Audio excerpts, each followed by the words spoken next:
Well, hi everybody. Happy Wednesday, middle of the week here in the DMV.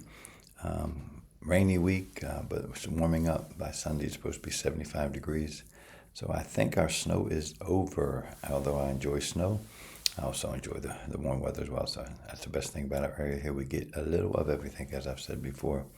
Today, continue with my studies during this Lenten season, looking at Matthew 12. And this is a time where Jesus is walking with his disciples, and they do something, and the Pharisees are upset about it. So let's read from Matthew 12, verse 1.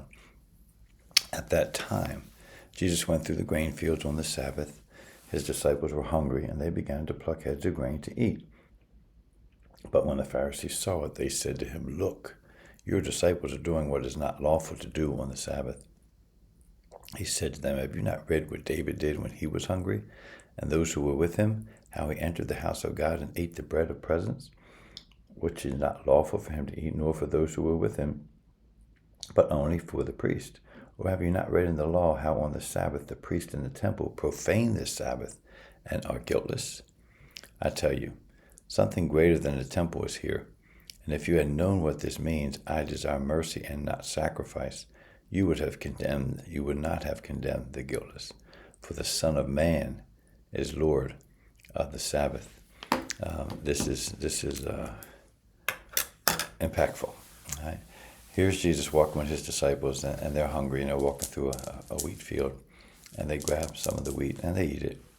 And of course, the Pharisees they see this as working on the Sabbath. They're plucking grain. They're actually doing labor, and they want to point it out. Look, your disciples are doing wrong here. Jesus, look at them disobeying the Sabbath laws, right? And he reminded them that David, with his army, at one point, they were hungry. They went into the temple and they ate the showbread, which is only for the priest. And Jesus reminds them, said, remember, sacrifice is one thing, but mercy, grace, and things like that are more important than making your sacrifices at the temple, or even obeying the many laws that the Pharisees had demanded of the people. Jesus looks at the heart. And knowing that none of us are perfect, knowing that none of us are going to, especially in those days, obey every single law, the Pharisees would look to point out the small things they weren't doing. But yet, when they were going to the temple, they were defaming the temple with their attitudes and with their actions. But yet, they felt they were guiltless. And then now they're pointing out what the disciples had, picking some wheat and condemning them for it. But then Jesus reminds them, if you knew who I was, you would know that I am the Lord of the Sabbath. He's Lord over all.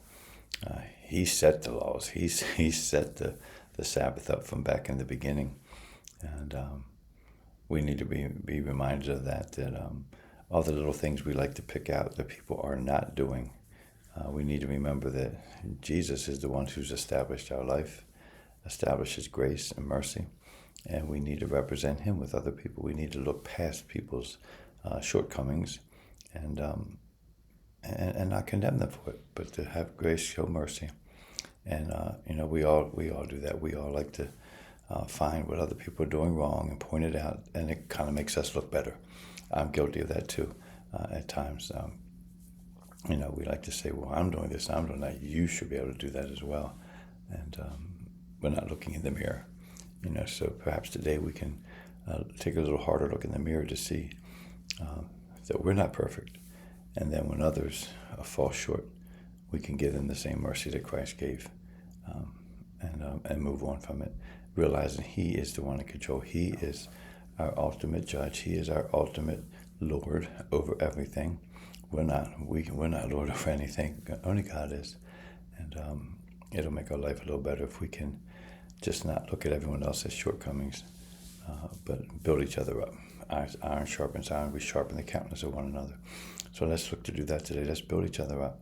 Let's be stronger as a group. And let's look to lift others up rather than tear each other down. Any comments? Be sure to email me at jcforkids@gmail.com. And please continue to pray for our mission team as we wind down our preparation time. God bless you.